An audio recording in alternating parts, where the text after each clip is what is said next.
ಭಾರತವನ್ನ ಅಮೃತ ಕಾಲದಲ್ಲಿ 2047ಕ್ಕೆ ಅತ್ಯಂತ ಸದೃಢ ಭಾರತವನ್ನ ಕಟ್ಟುವಂತ ಭದ್ರ ಬುನಾದಿ ಹಾಕುವಂತ ಒಂದು ಪ್ರಣಾಳಿಕೆ.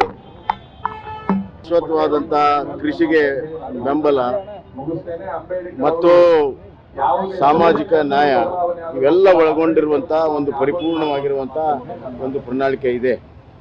ಅದರ ವಿವರಗಳು ಈಗ ಬರ್ತಾ ಇದೆ. ಬಂದ ತಕ್ಷಣ ಅವ್ರ ಬಗ್ಗೆ ನಾವೆಲ್ಲ ಮತ್ತೊಮ್ಮೆ ನಾವು ಖಂಡಿತವಾಗಿ ಚರ್ಚೆ ಮಾಡ್ತೀವಿ. ಜನರ ಬಳಿನೂ ತಗೊಂಡು ಹೋಗ್ತೀವಿ. ಜನರಿಂದ ಅಭಿಪ್ರಾಯ ಪಡ್ಕೊಂಡೇ ಈ ಪ್ರಣಾಳಿಕೆ ಆಗಿದೆ. ನಾವು ಅಧಿಕಾರ ಮಾಡಿ ಮುಂದೆ ಅಧಿಕಾರ ಬರುವಂತ ಪಕ್ಷ ಇದೆ. ಜವಾಬ್ದಾರಿಯಿಂದ ನಾವು ಪ್ರಣಾಳಿಕೆಯನ್ನು ಮಾಡಿದ್ದೇವೆ. ಯಾರಿಗೆ ಅಧಿಕಾರ ಬರೋದಿಲ್ಲ ಅವರು ಬಹಳ ಬೇಜವಾಬ್ದಾರಿ ಪ್ರಣಾಳಿಕೆಯನ್ನು ಮಾಡಿದ್ದಾರೆ. ಅದರಿಂದ ಇದಕ್ಕೆ ಹೋಲಿಸೋದು ಸರಿಯಲ್ಲ.